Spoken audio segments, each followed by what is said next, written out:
आणि आजच्या मोठ्या बातम्या आपण पाहूया। गोपीनाथ मुंडे यांची बदनामी करणं उद्धव ठाकरेंना शोभत नाही। संजय राऊत ठाकरे गट पूर्णपणे पाण्यात घातल्याशिवाय राहणार नाही। सामनाच्या अग्रलेखावरून धनंजय मुंडे यांची जोरदार टीका। अजितदादा गटाचे विदर्भातील 10 जिल्हाध्यक्ष सरकार आणि पक्षावर नाराज असल्याची चर्चा। निधी मिळत नसल्याचा आणि पक्षाचे मंत्री जिल्हाध्यक्षांची कामं करत नाहीत असा आरोप। विदर्भातील अध्यक्षांची नागपुरात तातडीची बैठक।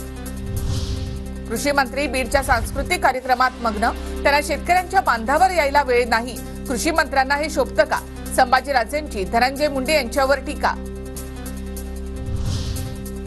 महाविकास आघाडीमध्ये गडबड सुरू आहे अशा बातम्या जाणीवपूर्वक पेरल्या जात आहेत। महाविकास आघाडीमध्ये सुरेख समन्वय आहे, जितेंद्र आव्हाड यांचं वक्तव्य।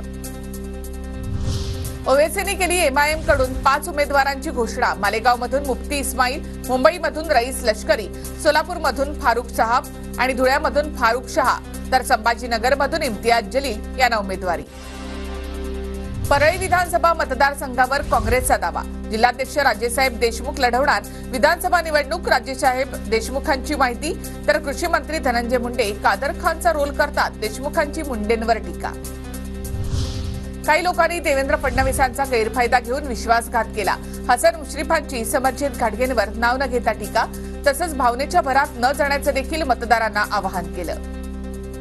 उल्हासनगरमध्ये अजितदादा गटाचे जिल्हाध्यक्ष भरत गंगोत्री यांची युवकाला मारहाण। रस्त्यामध्ये झालेल्या वादानंतर युवकावर हल्ला। गंगोत्रींसह 5 जणांच्या विरोधात गुन्हा दाखल।